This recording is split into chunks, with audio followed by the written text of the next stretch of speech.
श्री भगवान कहते हैं, प्रिय जनस्थान में एक जड़ नामक ब्राह्मण था जो कौशिक वंश में उत्पन्न हुआ था।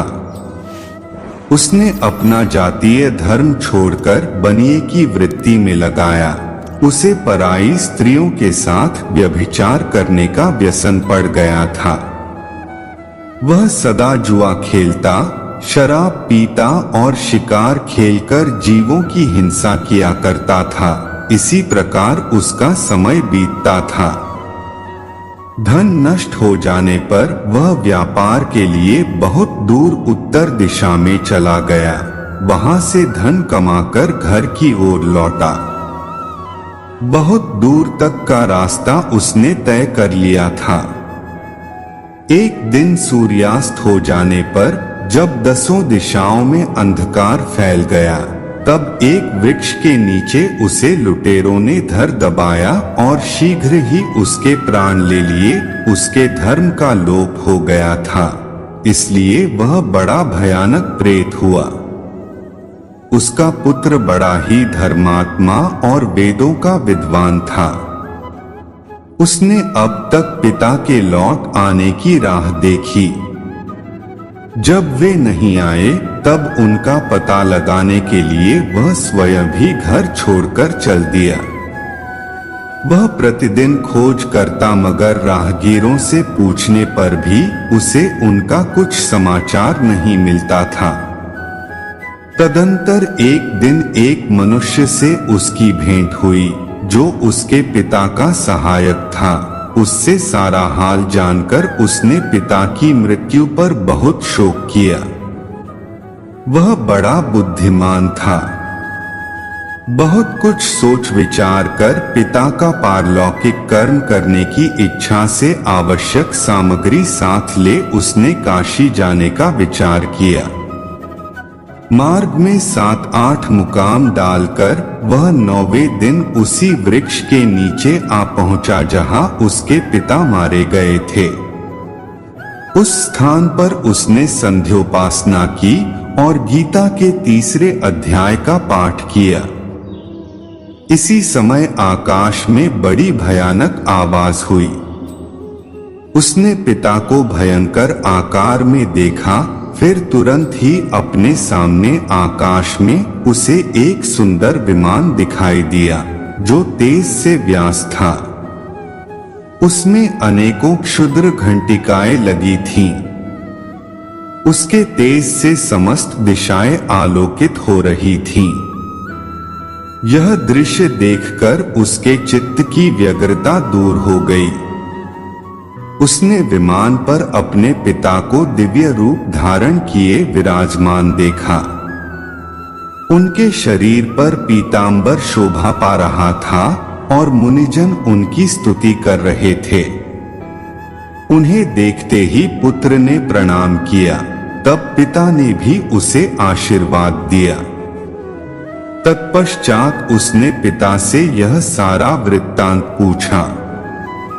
उसके उत्तर में पिता ने सब बातें बताकर इस प्रकार कहना आरंभ किया, बेटा, दैववश मेरे निकट गीता के 3 अध्याय का पाठ करके तुमने इस शरीर के द्वारा किए हुए दुस्त्यज कर्म बंधन से मुझे छुड़ा दिया। अतः अब घर लौट जाओ, क्योंकि जिसके लिए तुम काशी जा रहे थे वह प्रयोजन इस समय 3 अध्याय के पाठ से ही सिद्ध हो गया है। पिता के यूं कहने पर पुत्र ने पूछा है, मेरे हित का उपदेश दीजिए तथा और कोई कार्य जो मेरे लिए करने योग्य हो बतलाइए। तब पिता ने कहा है, अनघ, तुम्हें यही कार्य फिर करना है। मैंने जो कर्म किए हैं वही मेरे भाई ने भी किए थे।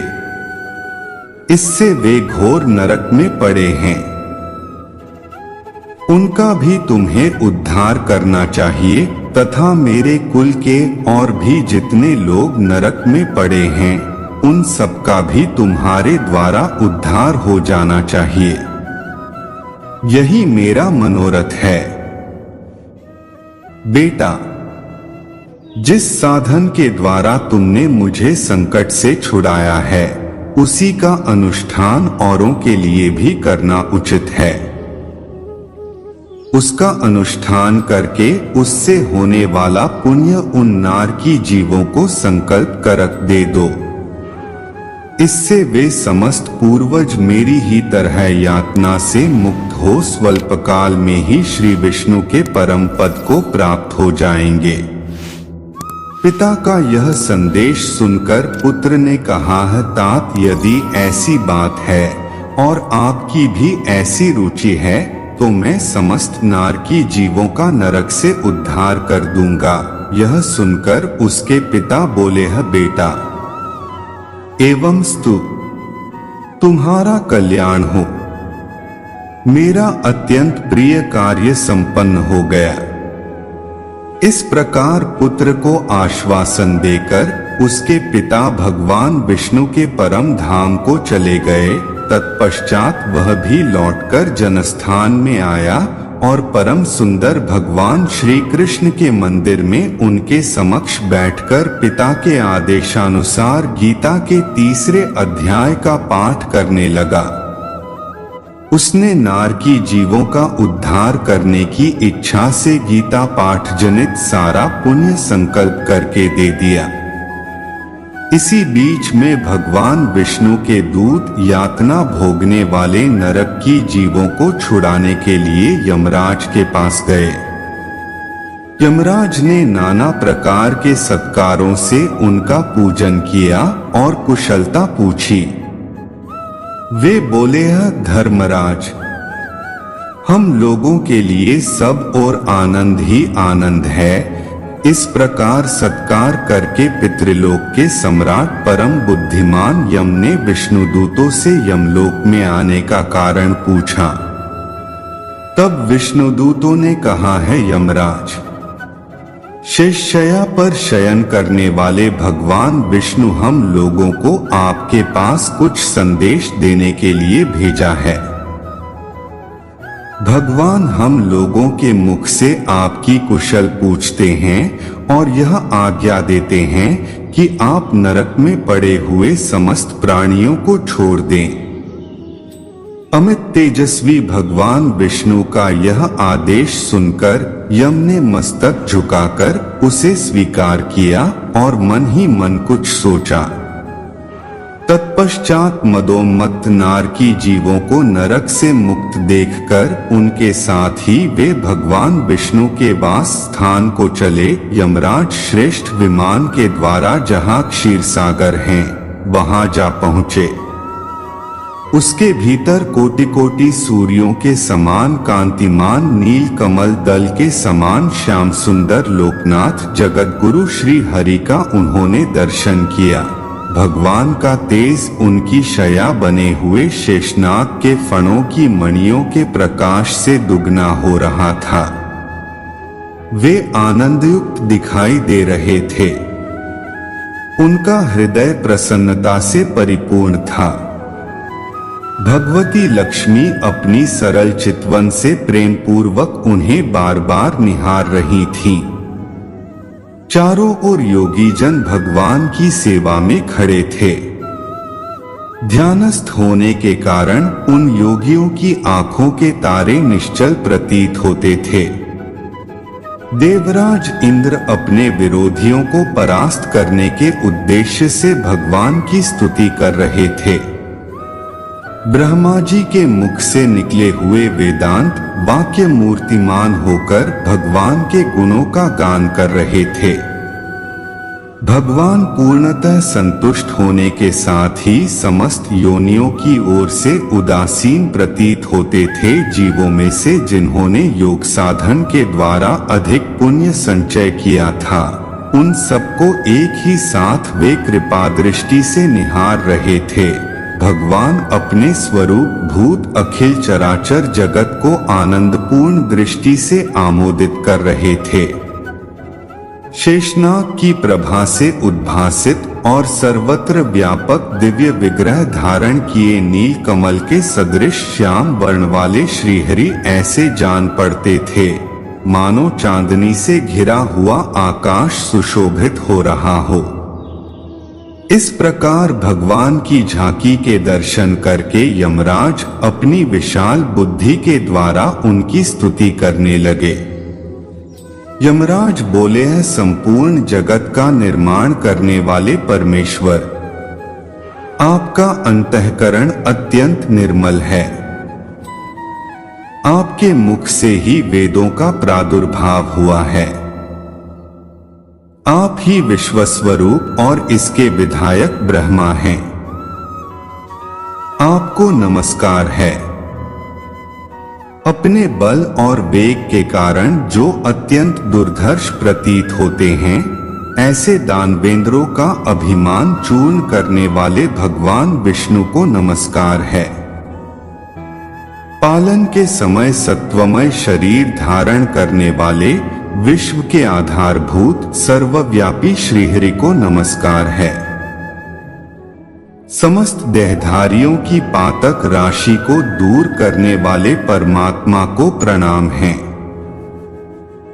जिनके ललाटवर्ती नेत्र के तनिक सा खुलने पर भी आग की लपटें निकलने लगती हैं, उन रुद्र रूपधारी आप परमेश्वर को नमस्कार है। आप संपूर्ण विश्व के गुरु, आत्मा और महेश्वर हैं। आथ समस्त वैष्णवजनों को संकट से मुक्त करके उन पर अनुग्रह करते हैं। आप माया से विस्तार को प्राप्त हुए अखिल विश्व में व्याप्त होकर भी कभी माया अथवा उससे उत्पन्न होने वाले गुणों से मोहित नहीं होते। माया तथा मायाजनित गुणों के बीच में स्थित होने पर भी आप पर उनमें से किसी का प्रभाव नहीं पड़ता। आपकी महिमा का अंत नहीं है, क्योंकि आप असीम हैं, फिर आप वाणी के विषय कैसे हो सकते हैं। आथ मेरा मौन रहना ही उचित है।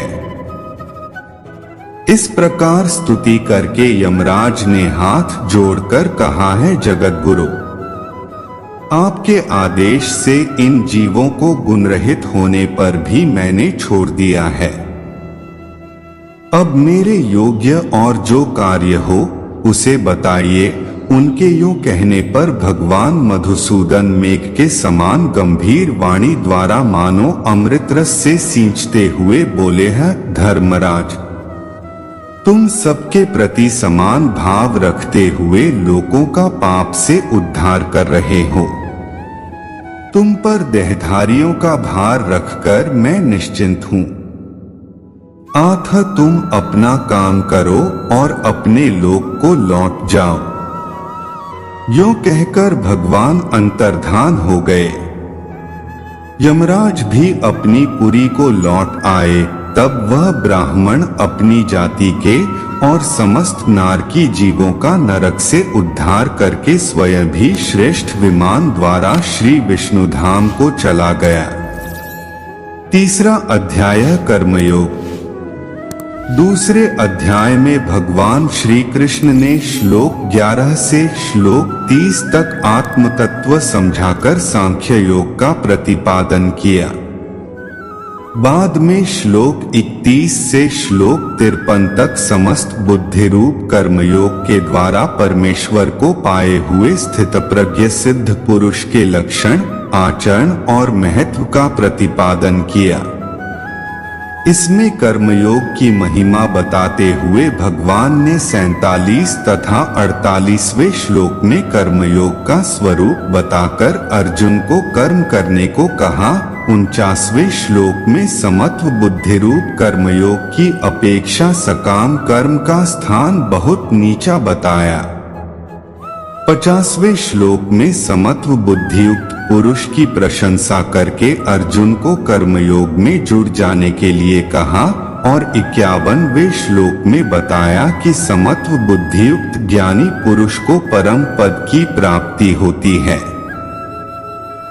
यह प्रसंग सुनकर अर्जुन ठीक से तय नहीं कर पाया, इसलिए भगवान से उसका और स्पष्टीकरण कराने तथा अपना निश्चित कल्याण जानने की इच्छा से अर्जुन पूछता है, अथ तृतीयोऽध्याय। अर्जुन कहते हैं, ज्यायसी चेत कर्मणस्ते मता बुद्धिर्जनार्दन तत्किं कर्मणि घोरे मां नियोज्यसि केशव एक। अर्जुन बोले, हे जनार्दन, यदि आपको कर्म की अपेक्षा ज्ञान श्रेष्ठ मान्य है तो फिर हे केशव, मुझे भयंकर कर्म में क्यों लगाते हैं? व्यामिश्रेणे वाक्येन बुद्धि मोह्यसीव में तदेकं वद निश्चित्य येन श्रेयोहमाप्नुयाम। 2। आप मिले हुए वचनों से मेरी बुद्धि को मानो मोहित कर रहे हैं,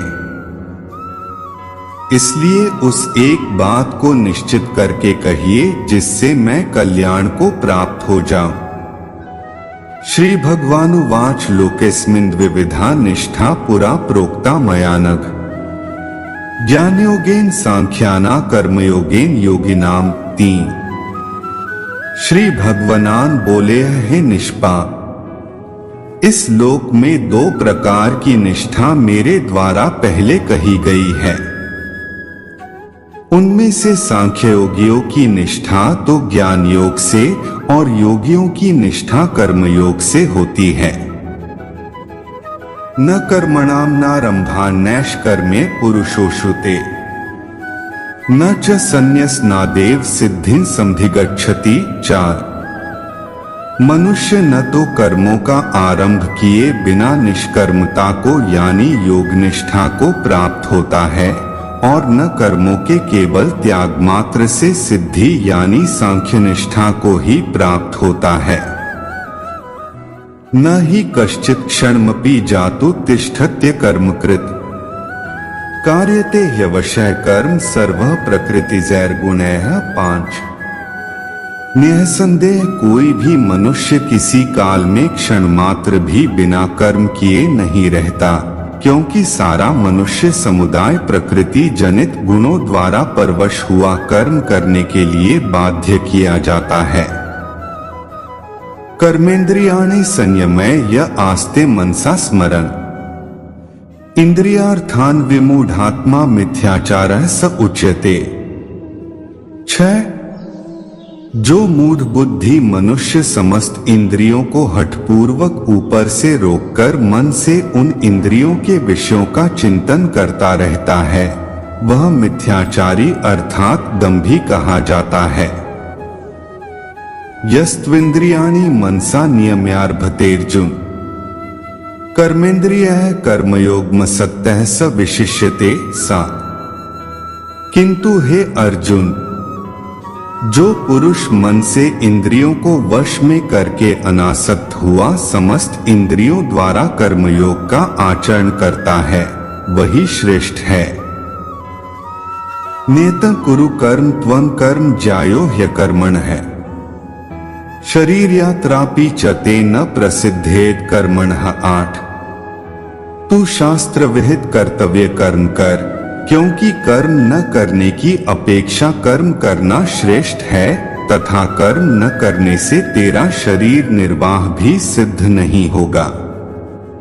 यज्ञार्थात् कर्मणोऽन्यत्र लोकोऽयं कर्म बंधनः तदर्थ कर्म कौन्तेय मुक्त संगः समाचर। 9।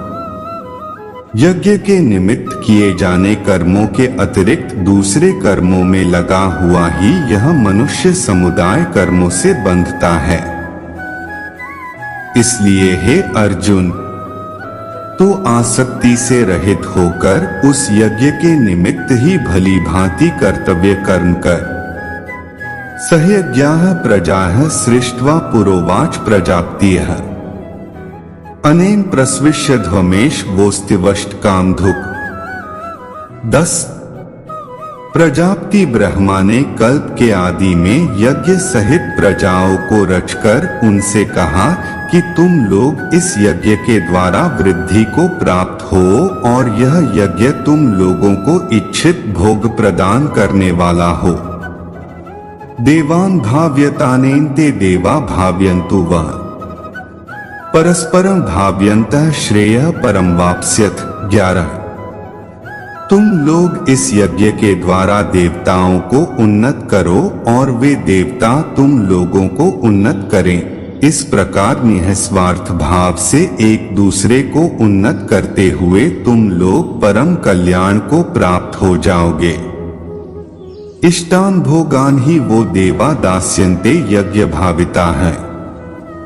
तैर्दत्तान प्रदायभ्यो यो भुंक्ते स्तेन एव सह 12। यज्ञ के द्वारा बढ़ाए हुए देवता तुम लोगों को बिना मांगे ही इच्छित भोग निश्चय ही देते रहेंगे। इस प्रकार उन देवताओं के द्वारा दिए हुए भोगों को जो पुरुष उनको बिना दिए स्वयं भोगता है वह चोर ही है। यज्ञ शिष्टाशिनः संतो मुच्यन्ते सर्वकिल विषयः भुंजते ते त्वघन पापा ये पचन्त्यात्म कारणात् 13। यज्ञ से बचे हुए अन्न को खाने वाले श्रेष्ठ पुरुष सब पापों से मुक्त हो जाते हैं और पापी लोग अपना शरीर पोषण करने के लिए ही अन्न पकाते हैं, वे तो पाप को ही खाते हैं। अन्नाद भवन्ति भूतानि पर्जन्यादन्न संभवः यज्ञाद भवति पर्जन्यो यज्ञः कर्मसमुद्भवः 14। कर्म ब्रह्मोद्भवम विद्धि ब्रह्माक्षर समुद्भवम तस्मात् सर्वक्तं ब्रह्मा नित्यं यज्ञ प्रतिष्ठितम 15। संपूर्ण प्राणी अन्न से उत्पन्न होते हैं। अन्न की उत्पत्ति वृष्टि से होती है, वृष्टि यज्ञ से होती है और यज्ञ विहित कर्मों से उत्पन्न होने वाला है। कर्म समुदाय को तू वेद से उत्पन्न और वेद को अविनाशी परमात्मा से उत्पन्न हुआ जान। इससे सिद्ध होता है कि सर्वव्यापी परम अक्षर परमात्मा सदा ही यज्ञ में प्रतिष्ठित है।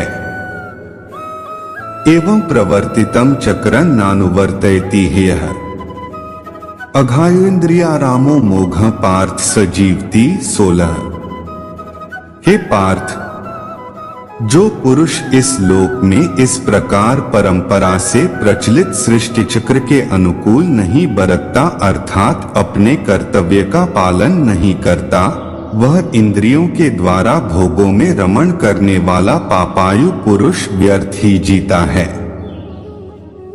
यस्त्वात्मर्तिरेव स्यादात्मतृप्तश्च मानवः आत्मन्येव च संतुष्टस्तस्य कार्यं न विद्यते 17।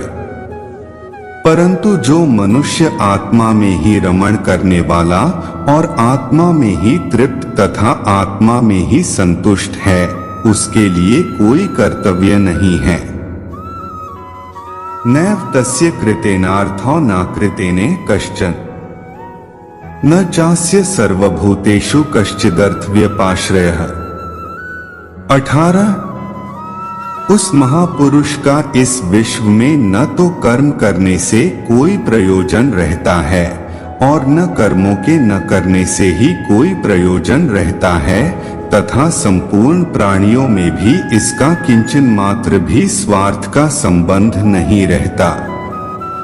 तस्मात् सक्तः सक्तं कार्यं कर्म समाचर असक्तो ह्याचरण कर्म परमाप्नोति पुरुषः 19। इसलिए तू निरंतर आसक्ति से रहित होकर सदा कर्तव्य कर्म को भली भांति करता रहे, क्योंकि आसक्ति से रहित होकर कर्म करता हुआ मनुष्य परमात्मा को प्राप्त हो जाता है। कर्मणैव हि संसिद्धिमा स्थिता जनकादयः लोक संग्रह में वापि संपश्यन कर्तुमर्हसि 20। जनकादि ज्ञानी जन भी आसक्ति रहित कर्म द्वारा ही परम सिद्धि को प्राप्त हुए थे। इसलिए तथा लोक संग्रह को देखते हुए भी तू कर्म करने को ही योग्य है, अर्थात तुझे कर्म करना ही उचित है। यद्यदाचरति श्रेष्ठस्तत्तदेवेतरो जनः स यत् प्रमाणं कुरुते लोकस्तदनुवर्तते 21। श्रेष्ठ पुरुष जो जो आचरण करता है अन्य पुरुष भी वैसा वैसा ही आचरण करते हैं। वह जो कुछ प्रमाण कर देता है, समस्त मनुष्य समुदाय उसके अनुसार बरतने लग जाता है। न मे पार्थास्ति कर्तव्यं त्रिषु लोकेषु किंचन नान्वा संवासव्यं वर्त एव च कर्मणि 22। हे अर्जुन, मुझे इन तीनों लोकों में न तो कुछ कर्तव्य है, न ही कोई भी प्राप्त करने योग्य वस्तु अप्राप्त है, तो भी मैं कर्म में ही बरतता हूँ। यदि यह न वर्तें जातु कर्मण्यन्द्रितः मम वर्तमानुवर्तन्ते मनुष्याः पार्थ सर्वशः 23। क्योंकि हे पार्थ, यदि कदाचित मैं सावधान होकर कर्मों में न बरतूं तो बड़ी हो जाए, क्योंकि मनुष्य सब प्रकार से मेरे ही मार्ग का अनुसरण करते हैं। उत्सीदेवरी में लोका न कुर्या कर्म चेदहम संकरस्य च कर्ता स्यामुपहन्यामिमाः प्रजाः 24। इसलिए यदि मैं कर्म न करूं तो ये सब मनुष्य नष्ट भ्रष्ट हो जाएं और मैं संकर्ता का करने वाला हो तथा इस समस्त प्रजा को नष्ट करने वाला बनूं। सक्ताः कर्मण्य विद्वांसो यथा कुर्वन्ति भारत कुर्याद विद्वांस तथा सक्तश्चिकीर्षुर्लोक संग्रहम् 25। हे भारत, कर्म में आसक्त हुए अज्ञानी जन जिस प्रकार कर्म करते हैं, आसक्ति रहित विद्वान भी लोक संग्रह करना चाहता हुआ उसी प्रकार कर्म करे। न बुद्धि भेदम जनेद ज्ञाना कर्म संगिना जोषेत सर्व कर्माणि विद्वान युक्तः समाचरण 26। परमात्मा के स्वरूप में अटल स्थित हुए ज्ञानी पुरुष को चाहिए कि वह शास्त्र विहित कर्मों में आसक्ति वाले अज्ञानियों की बुद्धि में भ्रम अर्थात कर्मों में अश्रद्धा उत्पन्न न करे, किंतु स्वयं शास्त्र विहित समस्त कर्म भली भांति करता हुआ उनसे भी वैसे ही करवावे। प्रकृतेः क्रियमाणानि गुणैः कर्माणि सर्वशः अहंकार विमूढ़ात्मा कर्ताहमिति मन्यते 27। वास्तव में संपूर्ण कर्म सब प्रकार से प्रकृति के गुणों द्वारा किए जाते हैं, तो भी जिसका अंतःकरण अहंकार से मोहित हो रहा, ऐसा अज्ञानी मैं करता हूँ ऐसा मानता है। तत्ववित्तु महाबाहो गुणकर्म विभाग्यो है गुणा गुणेषु वर्तन्त इति मत्वा न सजते 28।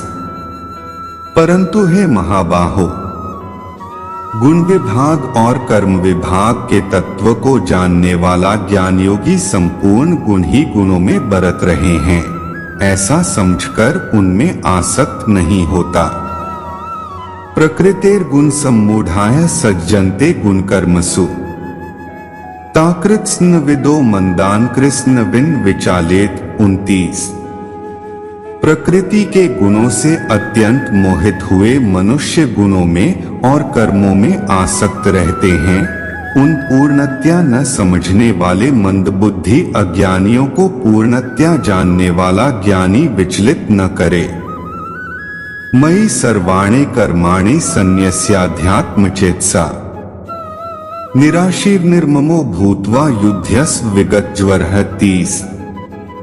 मुझ अंतर्यामी परमात्मा में लगे हुए चित्त द्वारा संपूर्ण कर्मों को मुझ में अर्पण करके आशारहित, ममता रहित और संतापरहित होकर युद्ध कर। ये में मतमिदं नित्यं नुतिष्ठन्ति मानवा है। श्रद्धावंतों सुयंतो मुच्यन्ते तेपि कर्मभ्यः 31। जो कोई मनुष्य दोष दृष्टि से रहित और श्रद्धायुक्त होकर मेरे इस मत का सदा अनुसरण करते हैं, वे भी संपूर्ण कर्मों से छूट जाते हैं। ये त्वेतद्भ्यसूयन्तो नानुतिष्ठन्ति में मतम् सर्वज्ञान निमूढ़ांस्तान विद्धि नष्टान चेतसः 32। परंतु जो मनुष्य मुझ में दोषारोपण करते हुए मेरे इस मत के अनुसार नहीं चलते हैं, उन मूर्खों को तू संपूर्ण ज्ञानों में मोहित और नष्ट हुए ही समझ। सदृशं चेष्टते स्वस्याः प्रकृतेर्ज्ञानवान्ति प्रकृति यान्ति भूतानि निग्रह की करिष्यति 33। सभी प्राणी प्रकृति को प्राप्त होते हैं, अर्थात अपने स्वभाव के परवश हुए कर्म करते हैं। ज्ञानवान भी अपनी प्रकृति के अनुसार चेष्टा करते हैं। फिर इसमें किसी का हठ क्या करेगा। इंद्रिय सेंद्रिय स्यार्थे रागद्वेषो व्यवस्थितो तयोर्न वशमागच्छेतो यस्य परिपंथिनो 34। इंद्रिय के अर्थ में अर्थात प्रत्येक इंद्रिय के विषय में राग और द्वेष छिपे हुए स्थित हैं। मनुष्य को उन दोनों के वश में नहीं होना चाहिए, क्योंकि वे दोनों ही इसके कल्याण मार्ग में विघ्न करने वाले महान शत्रु हैं। श्रेयान् स्वधर्मो विगुण परधर्मात् स्वनुष्ठितात् स्वधर्मे निधन श्रेयः परधर्मो भयावह 35। अच्छी प्रकार आचरण में लाए हुए दूसरे के धर्म से गुण रहित भी अपना धर्म अति उत्तम है। अपने धर्म में तो मरना भी कल्याणकारक है और दूसरे का धर्म भय को देने वाला है। अथ केन प्रयुक्तोय पापं चरति पुरुषः अनिच्छन्नपि वार्ष्णेय बलादिव नियोजितः 36। अर्जुन बोले, हे कृष्ण, तो फिर यह मनुष्य स्वयं न चाहता हुआ भी बलात् लगाए हुए की भांति किससे प्रेरित होकर पाप का आचरण करता है। काम एष क्रोध एष रजोगुण समुद्भवः महाश्नो महापापमा विद्वेयन में वैरिणम 37। श्री भगवान बोले, रजोगुण से उत्पन्न हुआ यह काम ही क्रोध है। यह बहुत खाने वाला अर्थात भोगों से कभी न अघाने वाला और बड़ा पापी है। इसको ही तू इस विषय में वैरी जान। धूमेनाव्रियते वह्निर्यथादर्शो मलेंच यथोल्बेनावृतो गर्भस्तथा तेनेत्मावृतम 38। जिस प्रकार धुएं से अग्नि और मैल से दर्पण ढका जाता है तथा जिस प्रकार जेर से गर्भ ढका रहता है, वैसे ही उस काम के द्वारा यह ज्ञान ढका रहता है। आवृतं ज्ञान में तेन ज्ञानिनो नित्य वैरिणा कामरूपेण कौन्तेय दुष्पूरेणान लेन च 39। और अर्जुन, इस अग्नि के समान कभी न पूर्ण होने वाले कामरूप ज्ञानियों के नित्य वैरी के द्वारा मनुष्य का ज्ञान ढका हुआ है। इंद्रियाणि मनो बुद्धिरस्याधिष्ठान मुच्यते एतैर्विमोह्यत येष ज्ञानमावृत्य देहिनम 40। इंद्रिया, मन और बुद्धि ये सब वास स्थान कहे जाते हैं। यह काम इन मन, बुद्धि और इंद्रियों के द्वारा ही ज्ञान को आच्छादित करके जीवात्मा को मोहित करता है।